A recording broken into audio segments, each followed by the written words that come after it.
গল্পের সুর চ্যানেলে আমি রোমানা নুপুর আজ আপনাদের জন্য নিয়ে এসেছি শ্রী কৃষ্ণেন্দু মুখোপাধ্যায়ের লেখা একটি গল্প ব্রহ্মকমল।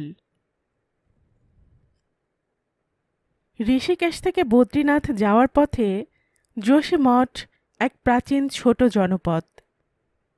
আদিগুরু শঙ্করাচার্য যে 4টে মঠের প্রতিষ্ঠা করেন, যোশীমঠ তার অন্যতম। যোশীমঠ শুধু পুণ্যার্থীদেরই নয়, দেশ বিদেশের ভ্রমণ পিপাসুদেরও প্রাণকেন্দ্র। উত্তর গাড়োয়ালের অসংখ্য পর্যটক গন্তব্যের স্নায়ুকেন্দ্রও এই যোশীমঠ। জায়গাটা তিব্বতের সীমান্তবর্তী হওয়ার সুবাদে মুষ্টিমেয় আরও কিছু মানুষের কাছে আকর্ষণীয়, যারা দেশের সামরিক তথ্যের কারবারি। যোশীমঠ থেকে 61 কিলোমিটার দূরে তিব্বত সীমান্তে ভারতের গ্রাম মালারি। মালারি থেকে আরও 18 কিলোমিটার দূরে সীমান্তবর্তী শেষ গ্রাম নীতি। 1962-র ভারত চীন যুদ্ধের আগে পর্যন্ত নীতি পাস ভারত আর তিব্বতের মধ্যে জনপ্রিয়তম ব্যবসায়িক পথ ছিল।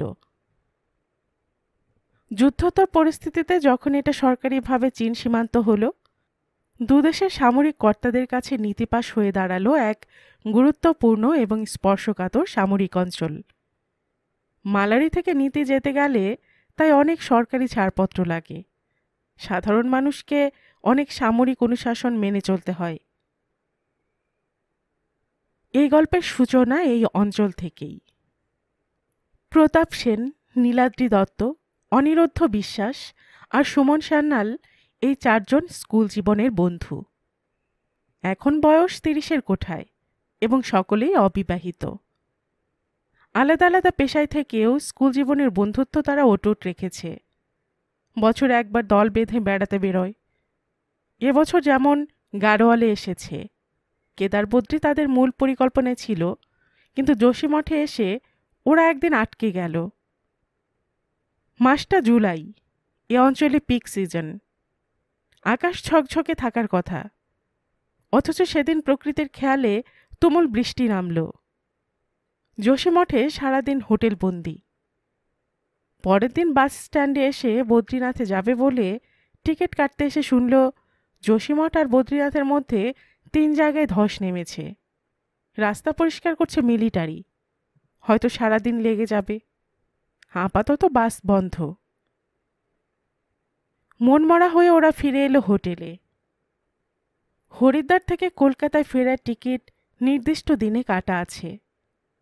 এর মধ্যে রাস্তায় এরকমভাবে 2-3 দিন আটকে গেলে পুরো প্রোগ্রামটাই কাটছাট করে আবার নতুনভাবে ছকতে হবে। যোশীমঠ বাস স্ট্যান্ডেই পল্লবীর সঙ্গে দেখা হলো। পল্লবী মেহতা তাদের মতোই যোশীমঠে আটকে পড়েছে। ওদের হোটেলেই থাকার সুবাদে গতরাতে ডিনার টেবিলে আলাপ। দিল্লির মেয়ে, বছর 25-এর নজরকাড়া সুন্দরী। উত্তর গাড়োয়ালে ইকো ট্যুরিজম নিয়ে একটি বই লিখছে। একাই চষে বেড়াচ্ছে গাড়োয়াল অঞ্চলটা। সুমনের সঙ্গে চোখাচোখি হতেই অল্প হেসে ওদের দিকে এগিয়ে এলো পল্লবী। সুমন দুটো কাঁধ নাচিয়ে বলল, ব্যাড লাক, আজকের দিনটা যোশীমঠে নষ্ট হবে। নষ্ট হবে কেন? এখান থেকে আরও অনেক জায়গা দেখার আছে। আমি তো বদ্রীনাথের প্রোগ্রামটা ক্যান্সেল করে দিয়েছি। একটা ট্রেকার জোগাড় করেছি। মালারি যাচ্ছি। দুর্দান্ত জায়গা, একেবারে ধৌলিগঙ্গা উপত্যকায়। আপনারা ইন্টারেস্টেড থাকলে চলুন, যাতায়াতের খরচটা শেয়ার হয়ে যাবে। হিমালয়ের সঙ্গে সুন্দরী মেয়ের আকর্ষণ, সিদ্ধান্ত নিতে মিনিটও গড়ালো না। যোশীমঠ থেকে বৃষ্টিতে কাদা প্যাচপ্যাচে একটা কাঁচা রাস্তা ধরে ট্রেকারটা মালারের দিকে 5 জনকে নিয়ে ছুটল। ভাগ্য ভালো, বৃষ্টিতে কাঁচা রাস্তাটা ধুয়ে মুছে সাফ হয়ে যায়নি। বেলা 11:30টার মধ্যে ওরা পৌঁছে গেল মালারিতে। অবাক করে দেওয়া ছবির মতো সুন্দর ছোট গ্রাম। কিছু গাড়োয়ালি পরিবারের অস্থায়ী বাস। শীতকালে ওরা যোশীমঠে নেমে আসে। গরমকালে হিমবাহ গলানো জলে চাষাবাদ করে। পল্লবী গাড়ির ড্রাইভারকে বলল, এখান থেকে তো নীতি পাস খুব কাছে, চলো একটু ঘুরিয়ে আনবে। ড্রাইভার দুদিকে মাথা নাড়িয়ে জানালো, যেতে পারবো না ম্যাডাম, সরকারি পারমিশন লাগবে। চামুলির ডিএমের কাছ থেকে পারমিশন আগে থেকে লিখিয়ে নিয়ে আসতে হবে। মিলিটারিরা খুব কড়া এখানে। ঠিক আছে, যতটা যাওয়া যায় চলো। আর একটুও যাওয়া যাবে না ম্যাডাম, তবে গ্রামের লোকদের বলে দেখতে পারেন। এখানে তোলচা আর মারচা দুটো উপজাতি আছে। মারচাদের কাছে খচ্চর থাকে, ওরা হয়তো খানিকটা আপনাদের নিয়ে যেতে পারে আইন বাঁচিয়ে। যেখানে যান 2:30-এর মধ্যে ফিরে আসবেন, যোশীমঠ ফিরতে হবে। 5টা খচ্চরও জোগাড় হয়ে গেল। হিমালয়ের দৃশ্য দেখতে দেখতে ওরা মালারি থেকে নীতির দিকে রওনা দিল। রাস্তাটা বোধহয় ঘুরপথ।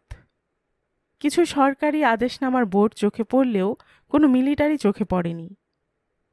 পল্লবী খানিকটা আগে আগে চলছিল, প্রতাপরা 4 বন্ধু একটু পিছনে। আধ ঘন্টা পর ওদের খেয়াল হলো পল্লবীকে দেখতে পাচ্ছে না, হারিয়ে গেছে। মার্চা লোকগুলোকে কিছুতেই সমস্যাটা ভাষায় বোঝাতে না পেরে ওরা শেষ পর্যন্ত মালারিতে ফিরে আসবে ঠিক করল। উদ্বিগ্ন হয়ে অপেক্ষা করতে থাকলো জিপের কাছে। আর ঠিক 2:30-এর মধ্যেই পল্লবী ফিরে এলো।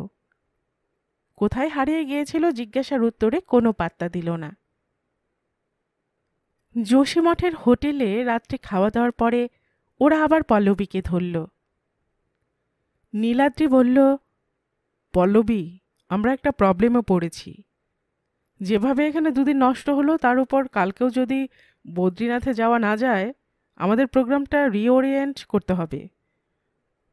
তোমার তো এই অঞ্চল একদম মুখস্থ, তুমি সাজেস্ট করো কোথায় যাওয়া যায়। আউলি চলে যাও, যোশীমঠ থেকে কেবল কারে যেতে হয়, দারুণ জায়গা। আর একটু কষ্ট করে ট্রেকিং করতে চাইলে আমার সঙ্গে ছুলে পড়তে পারো। ওরা মুখ চাওয়াচাওয়ি করল।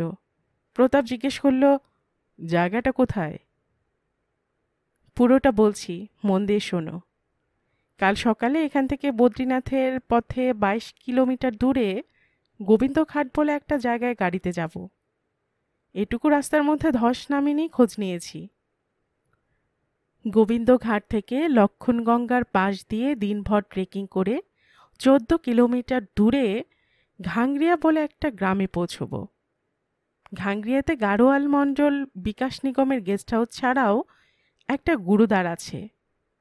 কোথাও একটা 2 রাত্রি থাকার ব্যবস্থা করতে হবে। ঘাংরিয়া থেকে 2টো অদ্ভুত সুন্দর জায়গায় যাওয়া যায়। প্রথমটা ভ্যালি অফ ফ্লাওয়ার্স আর দ্বিতীয়টা হেমকুণ্ড সরোবর। হেমকুণ্ড আর ভ্যালি অফ ফ্লাওয়ার্স, জায়গা দুটো নাম শুনেছি।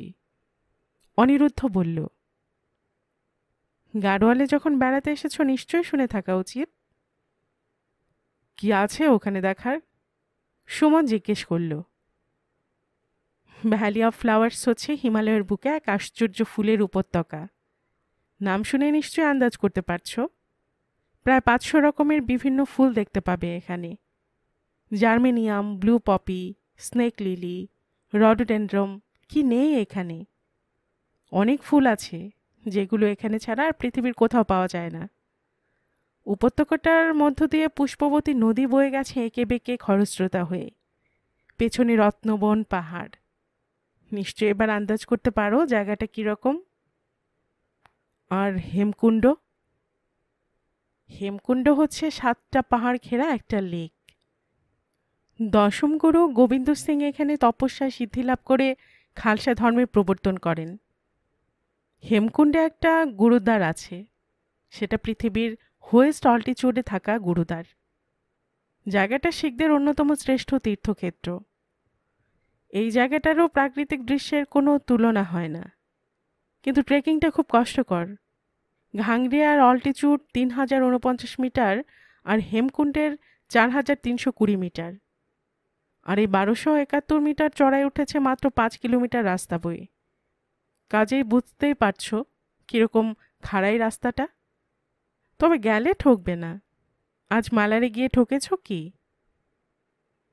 আমার তো আপত্তি নেই, তোরা কি বলিস? সুমন বন্ধুদের দিকে তাকালো। একে একে সবাই রাজি হয়ে গেল। তাহলে কাল ঠিক সকাল 6টায় স্টার্ট করব। কিন্তু একটা শর্ত, তোমরা আমার সঙ্গে যাচ্ছ বলেই ডোন্ট ফল অন মি।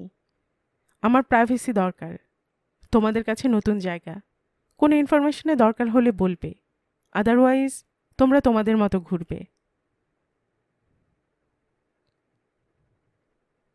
পরের দিন গোবিন্দঘাট থেকে 14 কিলোমিটার ট্রেকিং করে ওরা ঘাংরিয়া পৌঁছে গেল।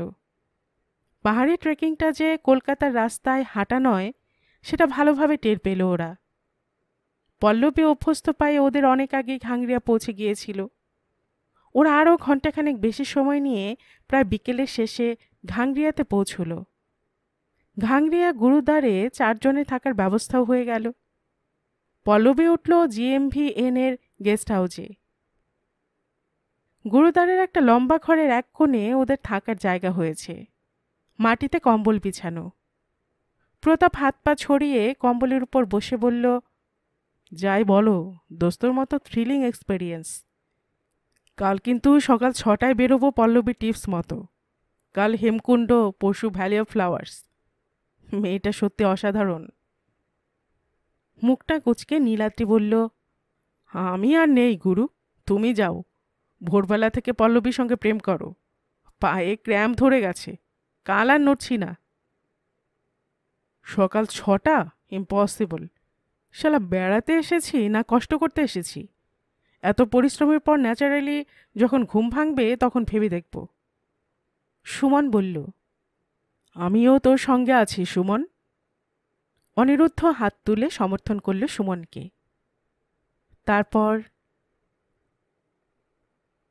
হাতের লাঠিটা বরফের উপর দুবার টুকটুক করে ঠুকে পল্লবী বুঝল সামনের গ্লেসিয়ারের উপর শক্ত বরফের স্তরটা একটু আলগা হচ্ছে।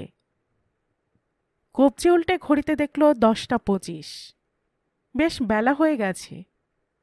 6টায় বেরোবে ঠিক করেছিল, বেরোতে বেরোতে 8টা বেজে গেল। আজ আকাশ পরিষ্কার, চড়চড়ে রোদ। রোদ বাড়ার সঙ্গে সঙ্গে বরফের উপরের স্তরটা একটু একটু গলতে আরম্ভ করে।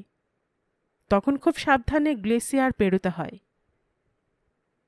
হিপ পকেট থেকে একটা নোট বই বার করল পল্লবী। তার মধ্যে 8 ভাঁজ করা গাড়োয়াল হিমালয়ের একটা ম্যাপ, জায়গায় জায়গায় লাল কালির গোল দাগ। নিখুঁত ম্যানিকিউর করা নখ দিয়ে ঘাংরিয়া থেকে হেমকুণ্ডের রাস্তায় তার বর্তমান অবস্থানটা খুঁজে নিল। ম্যাপটা থেকে বোঝা যাচ্ছে এখান থেকে হেমকুণ্ডে যাওয়ার 2টো রাস্তা আছে। একটা বড় বড় পাথুরে সিঁড়ি ভেঙে শর্টকাট রাস্তা, অন্যটা এই গ্লেসিয়ারটার মধ্য দিয়ে। দ্বিতীয় রাস্তাটা একটু লম্বা আর প্যাঁচানো, কিন্তু চড়াই ওঠার কষ্টটা অনেক কম বলে অধিকাংশ লোকই এই রাস্তাটা ব্যবহার করে। দুধ সাদা গ্লেসিয়ারটার মধ্য দিয়ে সকালে যারা হেমকুণ্ডের দিকে গেছে, কাদামাটি মাখা তাদের জুতোর সোলের চিহ্নগুলো সব রয়ে গেছে গ্লেসিয়ারের বুকে। ছাপগুলো সব একমুখী, হেমকুণ্ডের দিকে। তার মানে সকালে যারা ওপরের দিকে গেছে কেউই এখনো নেমে আসেনি। গ্লেসিয়ারটা শুরু হওয়ার আগে অনেকগুলো প্রমাণ সাইজের পাথর। এতটা চড়াই উঠে বেশ হাঁপ ধরে গেছে। একটু বসে জিরিয়ে নিতে ইচ্ছে হলো পল্লবীর। তারপরেই ট্রেকিংয়ের প্রথম পার্টটা মনে পড়ে গেল। ট্রেক করতে করতে হাঁপিয়ে গেলে কখনো বসতে নেই, ঠেস দিয়ে দাঁড়িয়ে বিশ্রাম নিতে হয়। বড় একটা পাথরের গায়ে হেলান দিয়ে চোখ বন্ধ করল পল্লবী। হিমবাহ থেকে উঠে আসা একটা ঠান্ডা ভিজে ভিজে হাওয়া শরীরটাকে একদম শান্ত করে দিচ্ছে। চোখটা আর খুলতে ইচ্ছে করছে না। কতক্ষণ এরকমভাবে ছিল খেয়াল নেই। হঠাৎ মনে হলো সামনে কেউ এসে দাঁড়িয়েছে। চোখটা খুলল পল্লবী। নীল উইন্ড চিটার পরা কলকাতার সেই ছেলেটা। কি যেন নাম? বাঙালি ছেলেগুলোর নাম খুব গুলিয়ে যায়। ছেলেটা ছোট্ট করে বলল, হাই। হাই। চোখটা একটু ছোট করে পল্লবী বলল, নামছো না উপরে যাচ্ছ? তুমি যা চাইবে। মানে? মানে তুমি যদি চাও তোমাকে কোম্পানি দিতে তোমার সঙ্গে থাকি, তুমি যেদিকে যাবে সেদিকে যাব। নিখুঁত ইংরেজি অ্যাকসেন্টে কথা বলে, কিন্তু এরকম ফ্লার্ট করতে পারে আগে আন্দাজ করতে পারেনি পল্লবী। একই রকম অ্যাকসেন্টে পল্লবী বলল, হেমকুণ্ডে যাওয়ার ইচ্ছে নিয়ে বেরিয়েছি, কিন্তু এই বেলায় একা একা এই গ্লেসিয়ারটা পেরোতে একটু নার্ভাস লাগছে। ভালোই হলো তোমাকে পেয়ে। তোমার নার্ভাস লাগছে? একা একটা মেয়ে গোটা গাড়োয়াল রেঞ্জটা চষে বেড়াচ্ছ। আসলে তুমি আমার মতো একটা ভালো কোম্পানি মিস করছিলে। Very smart. তাই একা কেন? বাকিরা কোথায়? তোমার টিপস নিয়ে আজ সবাই একা একা প্রাইভেসি এনজয় করছে। বুড়ো খোকা সব। নিশ্চয় ঝগড়া হয়েছে নিজেদের মধ্যে। আমি আবার ঝগড়ার কারণ নই তো। মেবি। ছাড়ো, বেলা হয়ে যাচ্ছে, চলো এগোনো যাক। গ্লেসিয়ারের উপর পায়ের অস্পষ্ট ছাপগুলোর উপর লাঠি ঠুকে ঠুকে সাবধানে ওরা এগুতে থাকল। সামনে ছেলেটা, পেছনে পল্লবী। গ্লেসিয়ারটার মাঝামাঝি এসে ছেলেটা দাঁড়ালো। সামনে বরফের উপর একটা বড় ফাটল।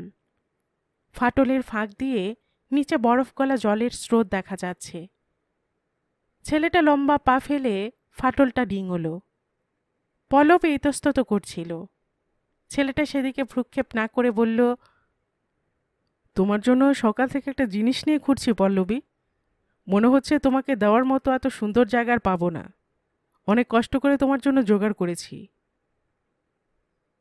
ছেলেটা পিঠ থেকে হ্যাভার্স একটা নামালো। তারপর তার ভেতর থেকে দুহাতের তালুর মাপের একটা ফুল ডাঁটি শুদ্ধ বার করে তুলে ধরল। ওয়াও!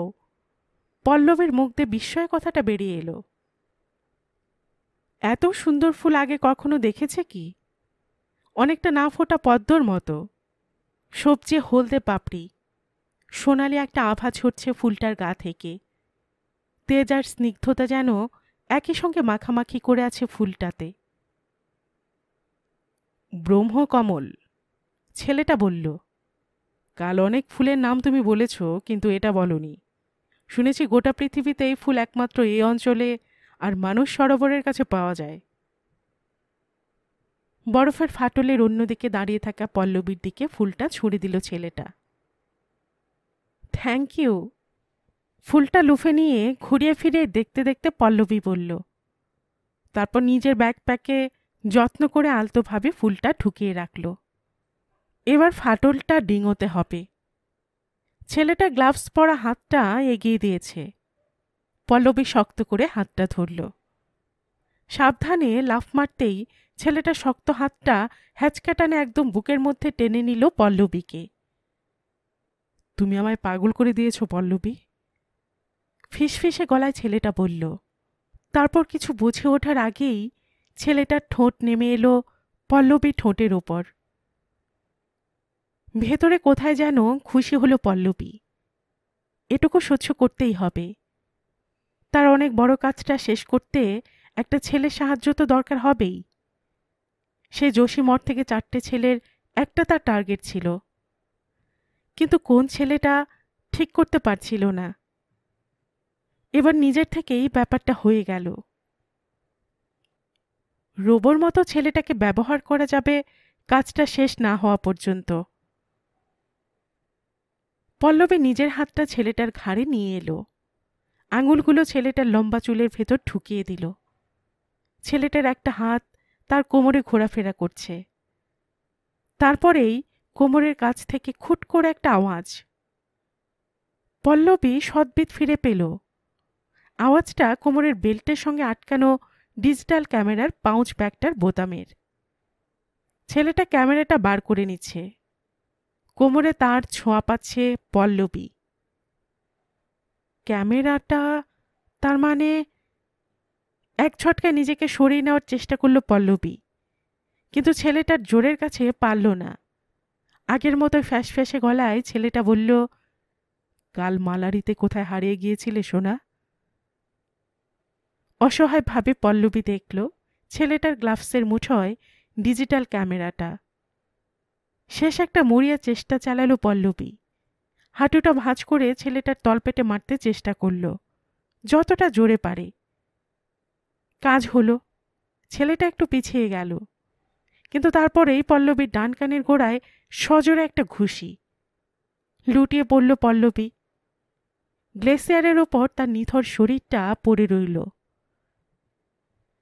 মেয়েটা কি মরে গেল? এতটা পর্যন্ত যেতে হবে ছেলেটা ভাবেনি। এই গ্লেসিয়ারের ঠান্ডার মধ্যে দাঁড়িয়েও কপালে বিন্দু বিন্দু ঘাম ফুটছে। ডান হাতের মুঠোটা আস্তে আস্তে খুলল। ক্যামেরাটা উল্টে পাল্টে দেখল। তারপর ক্যামেরার তলায় একটা জায়গায় অল্প একটু চাপ দিতেই পাতলা চৌকো মেমোরি স্টিকটা বেরিয়ে এলো। মেমোরি স্টিকটা পকেটে চালান করে পল্লবীর কোমরের পাউচে আবার ক্যামেরাটা রেখে দিল। মেয়েটা বোধহয় মরেই গেছে।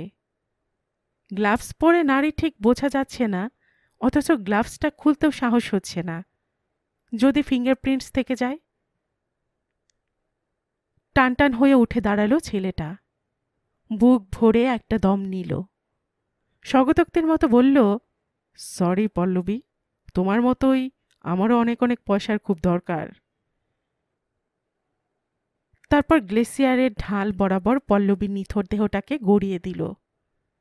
গ্লেসিয়ারের মধ্যে বরফকুচির ধুলো উড়িয়ে পল্লবীর দেহটা গড়িয়ে যেতে থাকল নিচের দিকে। কাচের মতো স্বচ্ছ হেমকুণ্ড সরোবরটা। সপ্তঋষি চূড়াগুলো সরোবরটাকে ঘিরে রেখেছে। চূড়াগুলোর মাথায় বরফের মুকুট। কোথাও কোথাও পাহাড়ের গা বেয়ে হিমবাহ সরাসরি সরোবরটায় এসে মিশেছে। টলটলে জলের উপর অনেক জায়গায় বরফ ভাসছে। একদিকে পৃথিবীর উচ্চতম স্থানে অবস্থিত দোতলা গুরুদ্বারটা। তার সামনে সরোবরের জলে ডুব দিয়ে চান করছেন অনেক শিখ। হাতের গ্লাভসটা খুলে সরোবরের জলে আঙুল ডুবিয়েই ইলেকট্রিক শক খাওয়ার মতো ছিটকে হাতটা তুলে নিল অনিরুদ্ধ। দুহাত ঘষে হাতের তালুটা গরম করতে করতে বলল, উফ, কি ঠান্ডা মাইরি!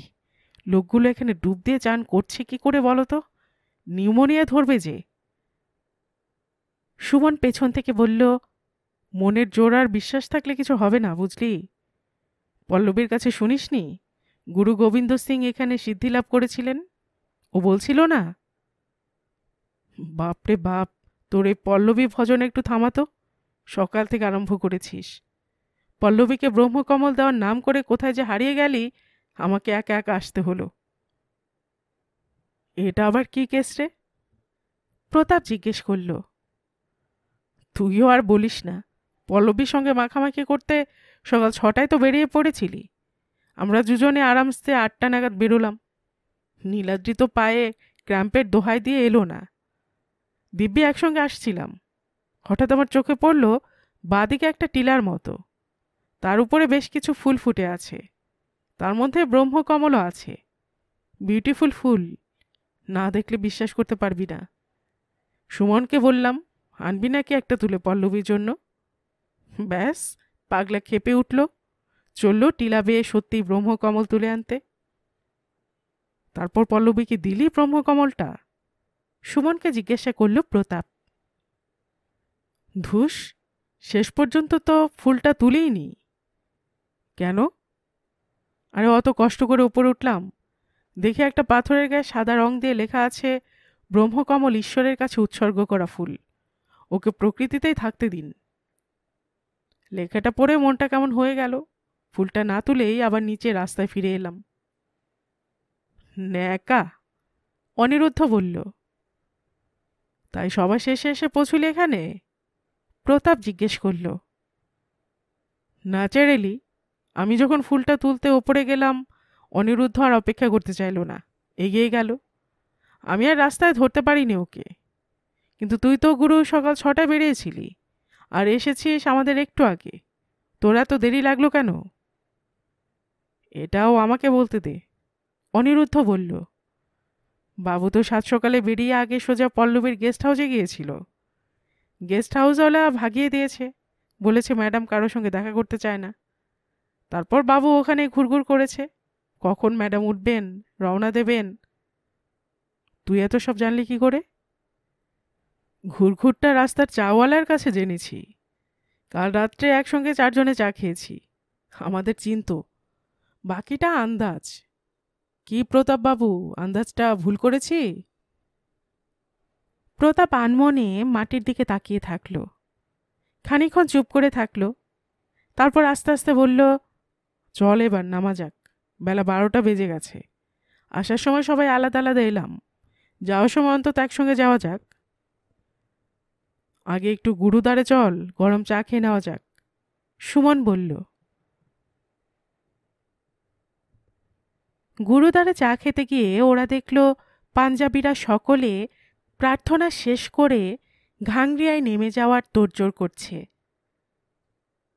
চা খেয়ে ওরা তিনজন যখন শেষ পর্যন্ত রওনা হলো, ততক্ষণে অন্য সবাই রওনা দিয়ে দিয়েছে। খাড়াই রাস্তায় ওঠার সময় যে পরিশ্রম হয়েছিল, নামবার সময় পরিশ্রম অনেক কম। খানিকটা নামার পর ওপর থেকেই দুধ সাদা গ্লেসিয়ারটা চোখে পড়ল, আর চোখে পড়তেই আরও একটা দৃশ্য চোখে পড়ল। একজন পাঞ্জাবি গ্লেসিয়ারটার মধ্যে দাঁড়িয়ে একটা লাঠির মাথায় এক টুকরো কাপড় বেঁধে জোরে জোরে দুদিকে দোলাচ্ছে। নিশ্চয়ই কোনো বিপদের দিকে দৃষ্টি আকর্ষণ করছে। জায়গাটায় পৌঁছতে ওদের আরও প্রায় আধ ঘন্টা লাগলো। ততক্ষণে বেশ কয়েকজন ফিরতি লোকজন গ্লেসিয়ারটার মধ্যেখানে জড়ো হয়ে গেছে। ওদের দেখে একজন একটা দূরবীন এগিয়ে দিল সুমনের হাতে, বলল, দেখুন তো, এই মেয়েটি তো কাল গোবিন্দঘাট থেকে ঘাংরিয়া আপনাদের সঙ্গে এলো না? সুমন দূরবীনটা চোখে লাগালো। এবার স্পষ্ট বোঝা যাচ্ছে গ্লেসিয়ার বেয়ে অনেকটা নিচে পল্লবীর শরীরটা পড়ে আছে। একে একে অনিরুদ্ধ আর প্রতাপের দিকেও এগিয়ে দিল দূরবীনটা। সবার মুখে কথা আটকে গেছে। অনিরুদ্ধ শুধু অস্পষ্ট শব্দে বলল, কি করে? পাঞ্জাবি ভদ্রলোক বললেন, দূরবীনটা দিয়ে গ্লেসিয়ারটা শেষ কোথায় দেখব ভাবছিলাম, হঠাৎই চোখে পড়ল। মনে হচ্ছে গ্লেসিয়ারটা পেরোনোর সময় স্লিপ করে হয়তো এখনো বেঁচে আছে, ওকে তোলা দরকার।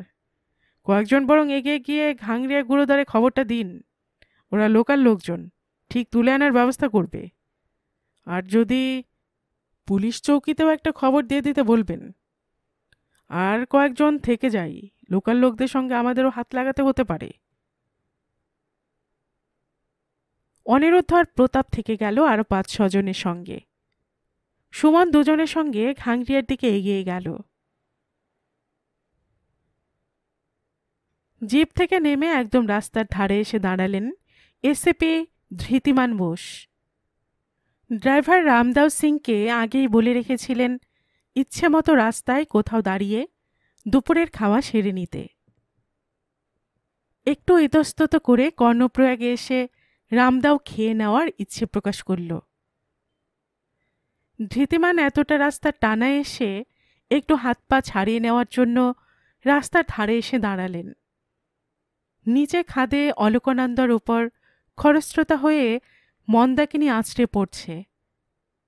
দৃশ্যটা কেমন আনমনা করে দিল ধৃতিমানকে। ঘাংরিয়ার কেসটা গত কয়েকদিন বড্ড চাপ সৃষ্টি করেছে। দুটো মিনিস্ট্রির চাপ, হোম মিনিস্ট্রি আর মিনিস্ট্রি অফ ডিফেন্স। তার উপর মিডিয়ার কাছ থেকে কেসটা আন্ডার কভার করে রাখার চাপ। কমিশনার নিজে তড়িঘড়ি দিল্লি থেকে ধৃতিমানকে যোশীমঠে রওনা করিয়ে দিয়েছেন কেসটা যত তাড়াতাড়ি সম্ভব নিষ্পত্তি করার জন্য। খুন হয়ে যাওয়া মেয়েটা বেশ মিস্টিরিয়াস। ছবি দেখে মনে হবে র্যাম্পে হাঁটা একটা 23-24 বছরের সুন্দরী মেয়ে। আর সেই মেয়েই নাকি আপার গাড়োয়ালের চাইনিজ বর্ডারের কাছে মিলিটারি বেসগুলোর গ্রাউন্ড ম্যাপিং করছিল। উচ্চ প্রযুক্তির কৃত্রিম উপগ্রহ দিয়ে আজকাল অনেক তথ্য ছেঁকে তুলতে পারলেও অনেক খুঁটিনাটি তথ্যের জন্য গ্রাউন্ড ম্যাপিংয়ের গুরুত্ব একই রকম আছে। আর ট্যুরিস্ট সেজে এই কাজটা সবচেয়ে ভালো করা যায়। পল্লবী মেহতা নামের খুন হয়ে যাওয়া মেয়েটা কি একটা বই লেখার নাম করে ট্যুরিস্ট সেজে এই অপারেশনটাই করছিল। নিজেকে কভার করে রাখার জন্য কলকাতার 4টে ছেলে আর একটা ট্যুরিস্ট দলকে জুটিয়ে নিয়েছিল। মেয়েটার নাম পল্লবী মেহতা ছাড়া আর বিশেষ কিছু তথ্য ওর সম্পর্কে প্রাথমিকভাবে পাওয়া যায়নি। এমনকি শেষ কয়েকদিন ওর সঙ্গে ছায়াসঙ্গী হয়ে থাকা কলকাতার ছেলেগুলোর কাছ থেকেও নয়। পল্লবী মেহতা নামটাও ঠিক কিনা সন্দেহ আছে। আপাতত মেয়েটা একটা বেওয়ারিশ লাশ। পল্লবী মেহতার নাম দিয়ে কেস ফাইলটা খুলেছে। ওর জিনিসপত্রের মধ্যেও কোনো ঠিকানা পাওয়া যায়নি। জিনিসপত্রের মধ্যে একটা মোবাইল ফোনও ছিল, দিল্লির নম্বর, প্রিপেড। ফোন কোম্পানির কাছে উদ্ধার করা তথ্য খোঁজ করে দেখা গেল ঠিকানাটা জাল। অতঃপর ইনকামিং আর আউটগোয়িং নম্বরগুলো অনুসন্ধান শুরু করতেই কেঁচো খুঁড়তে সাপ বেরোলো। বিদেশ থেকে প্রচুর কলের আদান প্রদান হতো ওই নম্বরে। নম্বরগুলো নিয়ে ইন্টারপোলে সাহায্য চাওয়া হয়েছিল। ইন্টারপোলে সন্দেহ কয়েকটা নম্বর ইউরোপের এক দেশের এক গোপন সিন্ডিকেটের, যাদের মূল ব্যবসা বিভিন্ন দেশের সামরিক তথ্য অন্য দেশের গোয়েন্দা বিভাগকে চড়া দামে বিক্রি করা। তাই এই কেসটা নিষ্পত্তি করার জন্য দুটো সরকারি মন্ত্রক উঠে পড়ে লেগেছে। অলকানন্দা আর মন্দাকিনীর সঙ্গমের দিকে একদৃষ্টে তাকিয়ে থাকতে থাকতে ধৃতিমানের আবার মনে পড়ল, শুধু এই খুনের নিষ্পত্তি করলেই হবে না, তার সঙ্গে মেয়েটা কি কি সামরিক তথ্য পাচার করেছে বা চেষ্টায় ছিল সেটাও নিষ্পত্তি করতে হবে। জটিল অ্যালজেব্রার মতো কেসটা। যোশীমঠের পুলিশ প্রাইমারি ইনভেস্টিগেশন খুব ভালো করেছে। যোশীমঠ থানার ওসি ঋষভ গুপ্তা চটপট কয়েকটা কাজের সিদ্ধান্ত নিয়েছে। প্রথমে ছেলে চারটেকে আটকে রেখেছে। ঘটনার সময় সম্পর্কে ছেলে চারটের বিবৃতি এক এক রকম। কাজে সন্দেহভাজন তালিকার প্রথম চারটে নাম ওদেরই। স্থানীয় অনেকেরই যদিও মনে হয়েছিল ব্যাপারটা পা পিছলে দুর্ঘটনা, ঋষভের অভিজ্ঞ চোখ কিন্তু অন্য কিছু দেখেছিল। পোস্টমর্টেম রিপোর্ট ঋষভের আন্দাজটাকে সমর্থন করেছে। ডান কানের নিচে তীব্র আঘাতে মৃত্যু। স্থানীয় সবাই দেখেছিল মেয়েটাকে কলকাতার ছেলেগুলোর সঙ্গে গোবিন্দ ঘাট থেকে ঘাংরিয়ে আসতে। যদিও মেয়েটা ছেলেগুলোর কিছুক্ষণ আগে ঘাংরিয়া পৌঁছে গিয়েছিল, ঋষভ তাই আর দেরি করেনি। মূল জিজ্ঞাসাবাদটা ছেলেগুলোর থেকে শুরু করেছিল। ওদের বক্তব্যে কিছু অসঙ্গতি পেয়ে শেষ পর্যন্ত যোশীমঠের এক হোটেলে আটকে রেখেছে পুলিশ পোস্টিং দিয়ে। সরকারিভাবে কাউকে গ্রেপ্তার করেনি। ভারী সুন্দর প্রাথমিক রিপোর্ট দিয়েছে ঋষভ। চুম্বকটুকু আবার মনে মনে ঝালিয়ে নিলেন ধৃতিমান। এক, ঘাংরিয়া যাওয়ার আগের দিন মেয়েটা আর ওরা চারজন মালারি গিয়েছিল। যোশীমঠ একটা ছোট জায়গা, তাই যে জিপে গিয়েছিল তার ড্রাইভারকে খুঁজে পেতে কোনো অসুবিধা হয়নি। ড্রাইভারের বয়ান অনুযায়ী মালারি থেকে ম্যাডাম নীতি পাশের দিকে গিয়েছিল স্থানীয় কিছু মার্চার সঙ্গে। 2, মেয়েটার জিন্সের পকেটে একটা ম্যাপ পাওয়া গেছে, যার মধ্যে ভারত চীন সীমান্তে কিছু স্পর্শকাতর জায়গায় লাল কালিতে আঁকিবুকি করা আছে। 3, মেয়েটার কাছে একটা ডিজিটাল ক্যামেরা ছিল, অথচ তার মধ্যে মেমোরি স্টিকটা নেই। ফলে মেয়েটা কিসব ছবি তুলেছিল তা বোঝা যাচ্ছে না। 4, মেয়েটার ব্যাকপ্যাকে একটা ব্রহ্মকমল পাওয়া গেছে, যার কয়েকটা পাপড়ি ছেঁড়া, আর এই পাপড়িগুলোই ছেলেগুলোর একজনের হ্যাভারস্যাক থেকে পাওয়া গেছে। এই পর্যন্ত এসেই বড় সরলভাবে ঋষভ কেসটার সমাধান টেনেছে। মেয়েটা নীতিপাশের কিছু নিষিদ্ধ ছবি তুলেছিল। যে ছেলেটা ওকে ব্রহ্মকমলটা দিয়েছিল সে শেষ পর্যন্ত মেয়েটা ডিজিটাল ক্যামেরার মেমোরি স্টিকটা হাতিয়ে হেমকুণ্ডের ফাঁকা পথে মেয়েটাকে খুন করেছে। ধৃতিমানের এই সমাধানটা বড্ড সরল মনে হয়েছে। তার বারবার মনে হয়েছে ব্রহ্মকমলটা একটা ছেলে মেয়েটাকে দিতে পারে, আর অন্য একটা ছেলে খুন করতে পারে। ঋষভের 2-2-4 সমাধানটা তাই মানতে পারছেন না ধৃতিমান। ঋষভ বহু তল্লাশি করেও ছেলেগুলোর কাছ থেকে মেমোরি স্টিকটা পায়নি। তবে সন্দেহের বশে 4টে ছেলেরই হাতের গ্লাভস ফরেন্সিক পরীক্ষার জন্য দিল্লিতে পাঠিয়ে দিয়েছে। কেসের গুরুত্বে খুব দ্রুত তারও রিপোর্ট ধৃতিমান পেয়ে গেছেন। রিপোর্টগুলো খুঁটিয়ে বিশ্লেষণ করার পর থেকেই ভ্রুটা একটু কুঁচকে আছে ধৃতিমানের। রামদাস সিং খাওয়া দাওয়া শেষ করে কখন নীরবে ধৃতিমানের পেছনে এসে দাঁড়িয়েছিল ধৃতিমানের তা খেয়াল হতেই বলল, চলো রামদাও, দেখো বিকেলের মধ্যে যোশীমঠে পৌঁছে যেতে পারি কিনা। অনেক রাত্রি পর্যন্ত হয়তো ইন্টারোগেশন করতে হবে। যোশীমঠ থানার উল্টো দিকে রাস্তা ধরে মিনিট 5 এগোলে একটা সস্তার দোতলা হোটেল। এ ধরনের হোটেলে সাজানো গোছানো রিসেপশন কাউন্টার গোছের কিছু থাকে না। সদর দরজার সোজা একটা অপ্রশস্ত প্যাসেজ, তার একপাশে ছোট একটা অফিস ঘর। অফিস ঘরে 24 ঘন্টা একজন পুলিশ কনস্টেবল মোতায়েন করা আছে। এই হোটেলেরই 4 বন্ধুর থাকার বন্দোবস্ত করেছে পুলিশ, যদিও খরচ খরচা ওদেরই।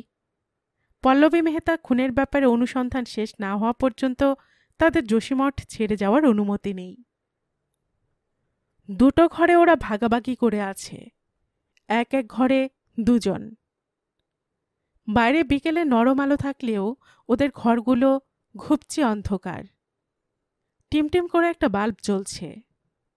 আজ 5 দিন হয়ে গেল ওরা এভাবে আটকে আছে। হাতের পয়সাকড়ি শেষ হয়ে আসছে।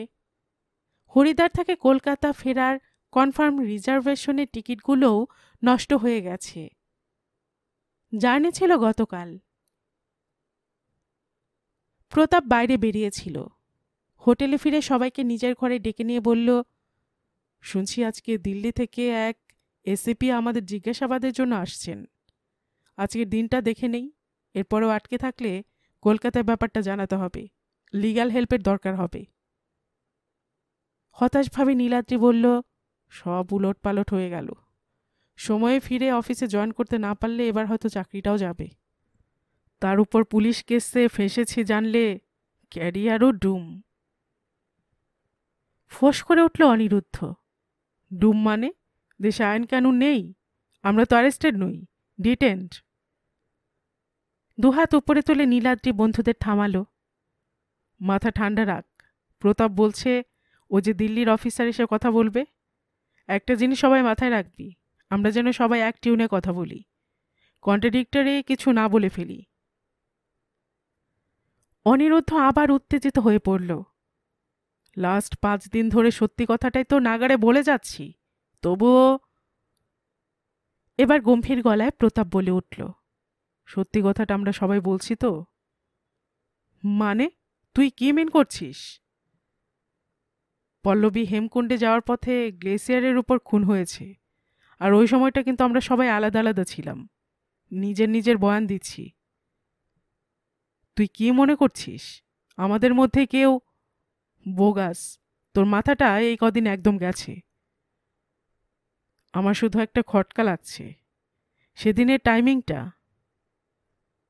প্রতাপের খটকার ব্যাপারটা আরেকটু পরিষ্কার করে জানার আগেই দরজায় একটা টোকা পড়ল। পাহাড়ায় থাকা কনস্টেবল গাড়োয়ালি হিন্দিতে এসে জানিয়ে গেল থানায় ডাক পড়েছে। সবার মুখগুলো আবার শুকিয়ে গেল। একটা চৌকো টেবিল, সিলিং থেকে টিনের শেড দেওয়া একটা আলো ঝুলছে। টেবিলটার একদিকে একটা লম্বা কাঠের বেঞ্চ, অন্যদিকে একটা চেয়ার। ঘরটায় আর কোনো আসবাবপত্র নেই। এটাই যোশীমঠ থানার interrogation chamber. OC Rishabh Gupta এখানে 4 জনকে বেঞ্চটাতে বসতে বলেছেন। এই থানায় এসে ওদের অনেক প্রশ্নোত্তরের সম্মুখীন হতে হয়েছে, কিন্তু এই ঘরটায় আগে কখনো আসতে হয়নি। ঋষভ গুপ্তা জানিয়ে দিয়েছে দিল্লি থেকে সিআইডির এক এসিপি ধৃতিমান বোস ওদের কিছু জিজ্ঞাসাবাদ করবেন। উনি সন্তুষ্ট হলে ওদের ছুটি, কাল যোশীমঠ ছেড়ে চলে যেতে পারে। প্রায় আধ ঘন্টা পরে এসিপি ধৃতিমান বোস ঘরটায় ঢুকলেন। পেছনে ঋষভ গুপ্তা আর 2 জন কনস্টেবল। ধৃতিমান এসে ওদের উল্টো দিকের চেয়ারে বসলেন। আলোর শেডটা অনেকটা নিচু পর্যন্ত নামানো। এসিপির মুখটা তাই আলো আধারিতে ঢাকা। যেটুকু আভাস পাওয়া যাচ্ছে তাতে ধৃতিমানকে পুলিশ অফিসারের চেয়েও অনেকটা গম্ভীর প্রফেসরের মতো মনে হলো ওদের। ঋষভ গুপ্তার হাতে কয়েকটা ফাইল ছিল আর একটা ছোট টেপ রেকর্ডার। টেপ রেকর্ডারটা টেবিলের উপর রেখে অন করে ওদের দিকে তাকিয়ে ঋষভ গুপ্তা বললেন, যোশীমঠে পল্লবী মেহতার সঙ্গে আলাপ হওয়ার পর থেকে ঘাংরিয়ায় তার খুন হয়ে যাওয়ার দিন পর্যন্ত যে স্টেটমেন্টটা আমার কাছে দিয়েছেন, কেউ একজন পুরো ডিটেলসে স্যারকে ঘটনাটা বলুন। ওরা ওর মুখ চাওয়াচাওয়ি করল। তারপর সুমনই পুরো ঘটনাটা সবিস্তারে বলল। পুরো ঘটনাটা শোনার সময় ধৃতিমান একবার ওকে থামালেন না। সুমনের শেষ হয়ে যাওয়ার পর ধৃতিমান বললেন, অফিসার গুপ্তা যে আপনাদের আটকে রেখেছেন তার যথেষ্ট সঙ্গত কারণ আছে। শুধু বিনা অনুমতিতে নীতি পাশের দিকে যাওয়ার চেষ্টার জন্য এক্ষুনি আপনাদের গ্রেপ্তার করতে পারি, কিন্তু তার উপরেও আমি কনফিডেন্ট পল্লবী মেহতার খুনের ব্যাপারে আপনারা এক বা একাধিকজন জড়িত। এই স্টেজে স্বীকার করুন, আমরা কেসটা অন্যভাবে দেখব। চারজনে চুপ করে থাকল। ধৃতিমান এবার মাথাটা নিচু করলেন। ওর কঠিন মুখের চেহারাটা এবার ওদের কাছে স্পষ্ট হল। কেটে কেটে ধৃতিমান বললেন, ওয়েল, তাহলে আমিই শুরু করি। আপনারা চারজনই খুনের সময় আলাদা আলাদা একা একা ছিলেন। আপনাদের প্রত্যেকের কোনো অ্যালিবাই আছে যে পল্লবীর সঙ্গে সেই সময় আপনারা ছিলেন না। বাদিক থেকে একে একে বলুন। আপনাদের প্রত্যেকের কোনো অ্যালিবাই আছে যে পল্লবীর সঙ্গে সেই সময় আপনারা ছিলেন না? বাদিক থেকে একে একে বলুন। প্রথমে আপনি, প্রতাপ। আমি সকাল 6টায় বেরোই। প্রথমে GMVN এর গেস্ট হাউসে যাই, কিন্তু পল্লবীর সঙ্গে দেখা হয়নি। অনেকক্ষণ ওখানে আর বাইরে একটা চায়ের দোকানে অপেক্ষা করি। তারপর 7:30 নাগাদ হেমকুণ্ডের দিকে ট্রেকিং শুরু করি। আমাদের তিনজনের মধ্যে সেদিন আমি প্রথম হেমকুণ্ডে পৌঁছেছিলাম। GNVN এর স্টাফ আর চায়ের দোকানের ছেলেটা সাক্ষী আছে। নেক্সট আপনি, নীলাদ্রি। আমার পায়ে আগের দিন ক্র্যাম্প ধরেছিল, পরের দিনও অসহ্য যন্ত্রণা ছিল। আমি গুরুদ্বারে ছিলাম, গুরুদ্বারের প্রত্যেকে সাক্ষী আছে। বেশ, আপনি, অনিরুদ্ধ। আমি আর সুমন একটু বেলা করে একসঙ্গে রওনা দিই। বেলা মানে কটা? 8টা নাগাদ। একসঙ্গে যাচ্ছিলাম। রাস্তায় একটা টিলার পেছনে একটা ব্রহ্মকমলের ঝোপ আমার চোখে পড়ে। সুমনকে আর কি মেরে বলি, নিবি নাকি একটা পল্লবীর জন্য? ও ব্যাপারটা সিরিয়াসলি নেয়। সত্যি সত্যি ব্রহ্মকমল তুলতে ওপরে চলে যায়। আমার অপেক্ষা করতে বিরক্ত লাগছিল। এই সময় একজন শিখ ভদ্রলোক যাচ্ছিলেন হেমকুণ্ডের দিকে। ঘাংরিয়ার গুরুদ্বারে ওর মুখ চেনা ছিল। আমি তার সঙ্গে হেমকুণ্ডের দিকে এগিয়ে যাই। প্রতাপের পর আমাদের মধ্যে আমি সেকেন্ড যে হেমকুণ্ডে পৌঁছাই। তাহলে আপনার আলিবাই ওই শিখ ভদ্রলোক? নাম মনে আছে তার? আনফর্চুনেটলি নামটাই জানা হয়নি, তবে দেখলে চিনতে পারবো। আর আপনি, সুমন? এবার সুমন গলাটা পরিষ্কার করে নিয়ে বলতে আরম্ভ করল। অনিরুদ্ধ যেটুকু বলল তারপর থেকে বলি। ব্রহ্মকমলটা তুলতে গিয়ে আমি হঠাৎ একটা পাথরের গায়ে দেখি লেখা আছে, ব্রহ্মকমল ঈশ্বরের কাছে উৎসর্গ করা ফুল, একে প্রকৃতিতে থাকতে দিন। লেখাটা দেখার পর আমি আর ফুলটা তুলিনি, সোজা টিলা বেয়ে নিচে নেমে আসি। অনিরুদ্ধ ততক্ষণে এগিয়ে গিয়েছিল। বাকি পথটা আমি একা একাই যাই। তাহলে একমাত্র আপনার ক্ষেত্রে কোনো অ্যালিবাই নেই। ঋষভও প্রথম থেকে আপনাকেই সন্দেহ করছিল। পল্লবীও সেদিন অনেক দেরি করে বেরিয়েছিল, আপনিও তাই। আপনার পেছনে হেমকুণ্ডে যাওয়ার মতো সেদিন আর কেউ ছিল না। আপনি একটা মিথ্যা কথাও বলেছেন। ব্রহ্মকমল সেদিন আপনি তুলেছেন। আপনার হ্যাভার্সাকে ঋষভ তার পাপড়ি পেয়েছে, আর পাপড়ি দুটো যে ব্রহ্মকমল থেকে খসে পড়েছে সেটা পাওয়া গেছে পল্লবীর লাশের সঙ্গে পাওয়া ব্যাকপ্যাকে। ফুলটা আপনি রাস্তাতেই পল্লবীকে দিয়েছিলেন প্রেম নিবেদনের বা বিশ্বাসভাজন হওয়ার কারণে। তারপর সুযোগ মতো গ্লেসিয়ারের মধ্যে মেয়েটাকে খুন করেছেন। অসম্ভব! আমি পল্লবীকে খুন করতে যাব কেন? সুমন উত্তেজনায় উঠে দাঁড়িয়ে বলল। লোভ, লোভের জন্য সুমন। নীতি পাশে পল্লবীর তোলা নিষিদ্ধ ছবিগুলোর প্রচুর দাম বিদেশে। আপনার কথা কিছু বুঝতে পারছি না স্যার। নীতি পাশে পল্লবী কী ছবি তুলেছিল, বিদেশে তার কত দাম, এসব আমি কিছুই জানি না। আবার আপনি বলছেন আমার হ্যাভার্স থেকে ব্রহ্মকমলের পাপড়ি পেয়েছেন। স্যার, ব্রহ্মকমল ভুলটাই আমরা চিনলাম ঘাংরিয়া গুরুদ্বারে একটা ছবি দেখে। এও জানলাম ঘাংরিয়া থেকে আরও উপরে উঠে ভ্যালি অফ ফ্লাওয়ার্সে বা হেমকুণ্ডের রাস্তায় কোথাও কোথাও ব্রহ্মকমল পাওয়া যায়। ভ্যালি অফ ফ্লাওয়ার্সে আমরা যাইনি। প্রথম ব্রহ্মকমল ওই টিলাটার কাছেই অনিরুদ্ধ আর আমি দেখতে পাই। আর সবচেয়ে বড় কথা, টিলাটা ওঠার সময় হ্যাভারস্যাকটা আমি অনিরুদ্ধকে দিয়ে দিই। তাহলে যে হ্যাভারস্যাকটা অনিরুদ্ধ পিঠে নিয়ে এগিয়ে গিয়েছিল, আমার তোলা ফুলের পাপড়ি তার মধ্যে যাবে কি করে? কিরে অনিরুদ্ধ, বল, আমার হ্যাভারস্যাকটা সেদিন তোকে দিয়ে দিলাম কিনা টিলাটা ওঠার আগে? আবছাভাবে মনে হচ্ছে তুই দিয়েই দিয়েছিলি। আসলে আমরা এতবার ওর ব্যাগ পাল্টাপাল্টি করেছি। অনিরুদ্ধ বলল, আমি শিওর সেদিন যখন তুই হেমকুণ্ডে পৌঁছলি, সুমনের হ্যাভারস্যাকটা তোর পিঠে ছিল অনি। আমার স্পষ্ট মনে পড়ছে। প্রতাপ খানিকটা উত্তেজিত হয়ে বলল।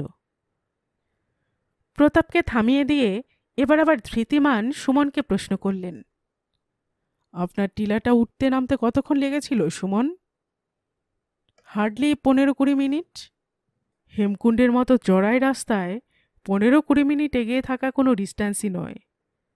আপনার থেকে 15-20 মিনিট যদি অনিরুদ্ধ এগিয়ে থাকে, তাহলে কোনো না কোনো সময়ে এক শিখ ভদ্রলোকের সঙ্গে অনিরুদ্ধকে আপনার সামনে দেখতে পাওয়া উচিত ছিল সুমন। আপনি কি ওদের দেখেছিলেন? না, স্পষ্ট মনে আছে, সামনে কাউকে দেখিনি। সুমন জোর গলায় বলল। ধৃতিমান এবার অনিরুদ্ধের দিকে স্থির দৃষ্টিতে তাকিয়ে জিজ্ঞেস করলেন, অনিরুদ্ধ, আপনাকে ওই শিখ ভদ্রলোকের সঙ্গে সুমন কেন পেছন থেকে দেখতে পেলেন না? তা তো বলতে পারবো না। আমি অত চড়াই ওঠার সময় পেছন ফিরে আর তাকাইনি। আর সুমন পৌঁছাবার 15 মিনিট আগে আমি হেমকুণ্ডে পৌঁছেছি। প্রতাপ সাক্ষী আছে। কিরে প্রতাপ, বল। অঙ্কটা আমি পরিষ্কার করে দিচ্ছি, প্রতাপের সাক্ষীর দরকার নেই। ধৃতিমান বোস চেয়ার ছেড়ে উঠে দাঁড়িয়ে একটা সিগারেট ধরালেন। তারপর আবার শুরু করলেন, অনিরুদ্ধ, তার আগে আপনি আমার আরেকটা প্রশ্নের উত্তর দিন। আপনাদের 4 জনের গ্লাভসের যে ফরেন্সিক রিপোর্ট পাওয়া গেছে, তাতে দেখা যাচ্ছে একমাত্র আপনার গ্লাভসের থাম আর ইন্ডেক্স ফিঙ্গারে ব্রহ্মকমলের ডাটির রস লেগে আছে।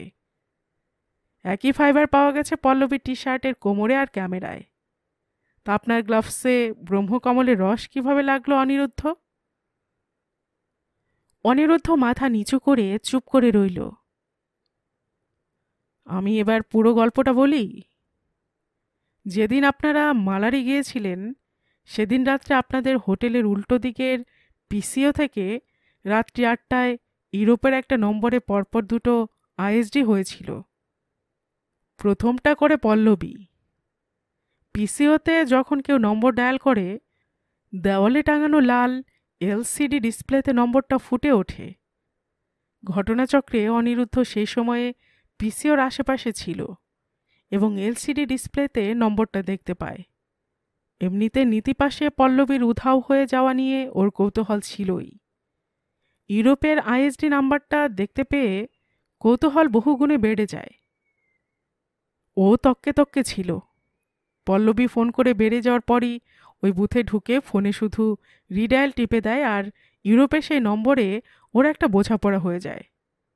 কারণ পিসিওর রেকর্ড বলছে দ্বিতীয় ফোনটা 22 মিনিটে ছিল। পল্লবী যেদিন খুন হয়, সেদিন বেলা 2টোর সময় ঘাংরিয়া থেকে ইউরোপের সেই নম্বরে এসএমএস করে অনিরুদ্ধ ওর মোবাইল ফোন থেকে পল্লবীর তোলা ছবিগুলো পাঠিয়ে দেয়। অসম্ভব, অসম্ভব! অনিরুদ্ধ উত্তেজিত হয়ে দাঁড়িয়ে পড়ে। তারপর গলা চড়িয়ে বলার চেষ্টা করে, ঘাংরিয়াতে মোবাইলের কোনো সিগন্যালই ছিল না। আপনি চেক করে দেখতে পারেন স্যার। অনিরুদ্ধের ওপর গলা চড়িয়ে ধৃতিমান বললেন, শাট আপ! আমার কাছে প্রত্যেকটা রেকর্ড আছে টেলিফোন সার্ভিস প্রোভাইডারের কাছ থেকে। হতেই পারে না। আর আমি পল্লবীর তোলা ছবি আমার ফোনে ট্রান্সফার করব কি করে এসএমএস করার জন্য? আপনার ফোনটা আমাদের কাছে আছে, অত্যন্ত হাইটেক ফোন। আপনি নিজেও ইলেকট্রনিক্স ইঞ্জিনিয়ার। আপনার কাছে এটা কোনো কঠিন কাজ নয়। এসএমএস এর রেকর্ড আছে। বোঝার চেষ্টা করুন, এটা কিছুতেই সম্ভব নয়। কেন সম্ভব নয়? ভুলে যাবেন না, আপনার ফোনটা এখন ঋষভের কাছে। আমার ফোনটা একবার দিন, এক্ষুনি বুঝিয়ে দিচ্ছি। ধৃতিমান প্রস্তুতি ছিলেন। ঋষভকে ইঙ্গিত করতেই জ্যাকেটের পকেট থেকে ফোনটা বের করে এগিয়ে দিল ঋষভ। উত্তেজনায় হাঁপাতে হাঁপাতে ফোনটা প্রায় কেড়ে নিয়ে অনিরুদ্ধ বলল, ভালো করে দেখুন স্যার, এই ফোনে মেমোরি স্টিক ঢোকানো কি সম্ভব? চুপ করে গেলেন ধৃতিমান। এতক্ষণ উত্তেজিত তর্কের পর ঘরটা এখন একদম নিস্তব্ধ। তারপর সেই স্তব্ধতা ভেঙে কেটে কেটে বললেন ধৃতিমান, না, সম্ভব নয়। আর সেটা আমি অনেক আগেই জানি, কিন্তু পল্লবীর ক্যামেরার মেমোরি স্টিকের ব্যাপারে আপনি এত জানলেন কি করে? ধপ করে মাথায় হাত দিয়ে বসে পড়ল অনিরুদ্ধ। ধৃতিমান এবার উঠে এসে অনিরুদ্ধের পেছনে দাঁড়ালেন। খুনের চেয়েও দেশের হয়ে গুপ্তচর বৃত্তির সাজা অনেক সাংঘাতিক অনিরুদ্ধ। বড় বড় উকিল হয়তো খুনটা অনভিপ্রেত বলে আপনাকে বাঁচিয়ে দিতে পারে, কিন্তু গুপ্তচর বৃত্তি কেউ বাঁচাতে পারবে না। এবার বাঁচতে হলে মেমোরি স্টিকটা দিন, কুইক। মাথাটা নিচু করেই পকেট থেকে একটা সিগারেটের প্যাকেট বার করে ধৃতিমানের দিকে এগিয়ে দিল অনিরুদ্ধ। প্যাকেটটা খুলে রাংতার মোড়কের পেছন থেকে 2 আঙ্গুলের চিমটেতে 1 inch by 1 inch memory sticker বের করে আনলেন ধৃতিমান। ধৃতিমান ইন্টারোগেশন চেম্বার থেকে বেরিয়ে এলেন। এর পরের কাজ ঋষভ গুপ্তার। ছেলেটা যেরকম গুছিয়ে রিপোর্ট লেখে, ধৃতিমানের আস্থা আছে ঠিকঠাক চার্জশিট বানাতে পারবে।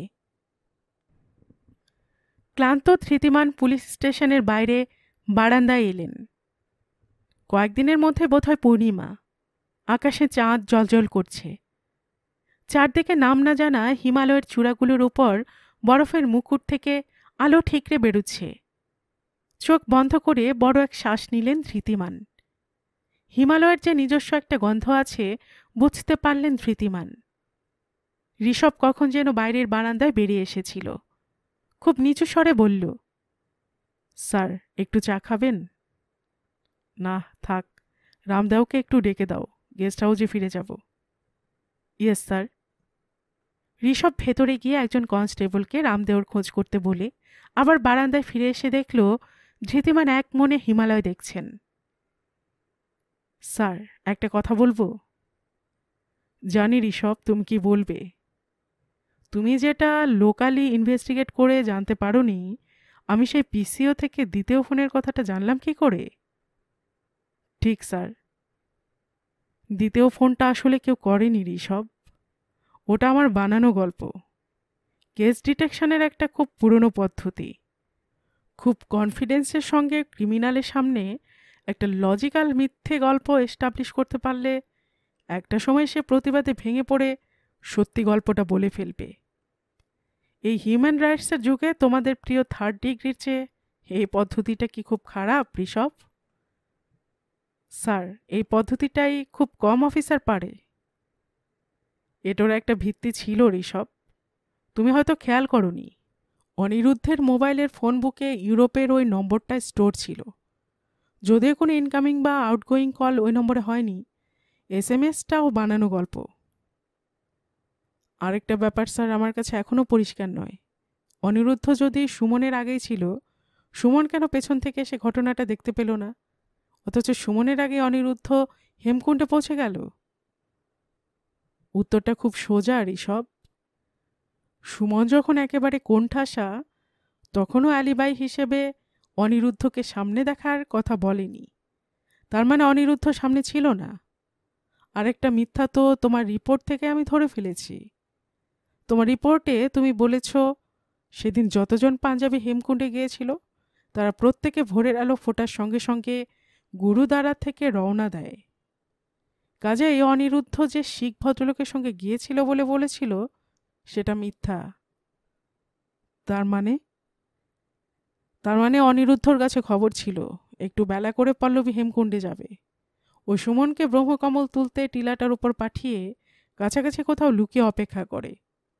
সুমন নেমে এসে অনিরুদ্ধকে দেখতে না পেয়ে ভাবে ও এগিয়ে গেছে। সুমন এগিয়ে যাওয়ার পর অনিরুদ্ধ আবার সেই ব্রহ্মকমল তুলে নিয়ে আসে। তারপর অপেক্ষা করে পল্লবীর জন্য। পল্লবীর সঙ্গে এক সময়ের দেখা হয়, ব্রহ্মকমলটা দেয়। গ্লেসিয়ারের মধ্যে সুযোগ মতো খুন করে। ক্যামেরা থেকে মেমোরি স্টিকটা খুলে নেয়, খুনটাকে দুর্ঘটনার চেহারা দিতে খাদে ডেড বডিটাকে গড়িয়ে দেয়। সুমন বলছিল না ব্রহ্মকমল ঈশ্বরের কাছে উৎসর্গ করা ফুল, সেই ফুল তোলার পাপেই ব্রহ্মকমলের ডাটির রস অনিরুদ্ধকে ধরিয়ে দিল। ধৃতিমান চোখ বন্ধ করে আর একটা বড় শ্বাস নিলেন। তারপর পাহাড়ের মাথায় বরফের মুকুটগুলোর উপর চাঁদের ঝলকানির দিকে তাকিয়ে বললেন, এই বরফের মুকুটগুলো আর কতদিন থাকবে ঋষভ? যেভাবে পৃথিবীর ওজোন স্তর ভেঙে যাচ্ছে, গ্রিনহাউস গ্যাস বেড়ে যাচ্ছে, এই মুকুটগুলো হয়তো অচিরেই চিরদিনের মতো হারিয়ে যাবে ঋষভ। ব্রহ্মকমলও হয়তো শুধু তোমার পুরনো কেসবুকেই থাকবে। অনিরুদ্ধর ব্যাপারে আইনগত কিছু কথা ধৃতিমানের সঙ্গে বলার জন্য প্রতাপ, নীলাদ্রি আর সুমন বেরিয়ে এসেছিল। চাঁদনি রাতে হিমালয়ের মধ্যে ধৃতিমানকে দেখে ওদের আর এসসিপি মনে হলো না, তাকে দেখে এখন ফিলোজফির প্রফেসরই মনে হচ্ছে।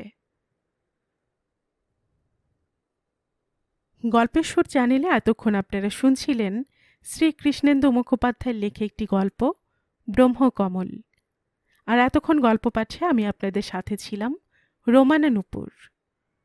আপনারা যারা গল্পের সুর চ্যানেলের গল্প নতুন শুনছেন, আপনাদের সুবিধার্থে একটি বিনীত অনুরোধ, যদি আপনারা আরও এমন গল্প শুনতে চান তবে নিচের সাবস্ক্রাইব বাটনে একটি ক্লিক করে রাখুন ও একটি লাইক করে রাখুন। এতে এই চ্যানেলের ভিডিওগুলি খুঁজে পেতে আপনাদের সুবিধা হবে। আর পাশে থাকা বেল বাটনটিও চেপে রাখুন, যাতে নতুন কোনো গল্প দেওয়ার সাথে সাথেই আপনাদের কাছে নোটিফিকেশন চলে যায়। সবসময় সবাই খুব ভালো থাকুন, সুস্থ থাকুন ও আনন্দে থাকুন, এই প্রার্থনা রইল।